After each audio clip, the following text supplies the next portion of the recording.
Hello, welcome back. Yes, in this video, shift our focus to creating column charts in Power BI.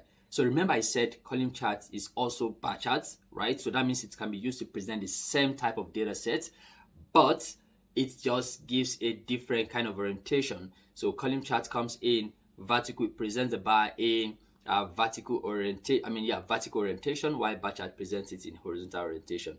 So now this we can switch between bar chart or column chart by just selecting the type of chart that you want, chart of interest. Let's come back to the visuals. So now, because this chart is selected, the chart we worked with the previous video is selected. Now I can just come here and click on clustered column chart, and that will change the orientation of my chart directly. So that is it. So that's how to switch between bar chart to column chart. All right. Now, but sometimes you want to present a bar chart or column chart. You may want to choose between bar chart or column chart depending on how many columns or how many categories you have. Okay. So if you have quite a number of categories now, I would want to recommend that you create a bar chart instead of column chart. I'll show you why my recommendation. So right away, I'll click anywhere else outside this chart. So I'm just to unselect this so that I can click my column chart, or let's say bar chart. Let's start with let's start with column chart, clustered column chart. Okay, so I've created a clustered column chart. Now I want to add a column that has a column that has a lot of categories. So I will be working with this crime data set. So we have let's say first name. First name is a category, and let's see the distribution of first name by, or distribution of number of offenses by first name. Let's click that. So now this is having a lot of columns. So as you can see, a lot of them are being presented in this chart. But scrolling horizontally on this chart it's not really cool, right? Now, but if we change, let's move this chart over here and then try to expand this. So look at how this is how it's being presented. Okay, it's not looking so cool. Now, this kind of situation, you would want to choose bar charts instead of column charts. Now, let's try bar chart and see how it looks. All right, let's go and do this. Cool. So this is looking far better, right? So, and you can expand this to see more options or more of those categories.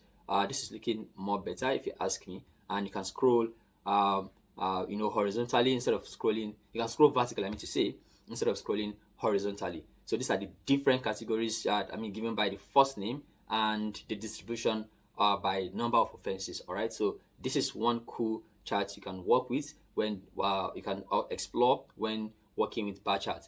All right, and column chart is, of course, if you have fewer categories, like in this case that has this number of education category, can then play with column chart. So as you can see, column chart and bar chart are actually the same thing, but the difference is just having the orientation vertically presented or horizontally presented. So the kind of data sets, the kind of categories you want to display for using bar charts, it's better you work with the categorical, the columns that have a lot of categories, like just in this case. But when you're working with column charts, you may want to just play around with the ones with fewer categories, or in fact, depending on your design. Okay, depending on whatever design of the bar chart you're working with, you can just play with any one of them, either bar chart or column chart. But these two different types of charts are used in presenting the same kind of data set, like this categorical data, where you're trying to compare different categories in your data set. All right, so that is it. That is how to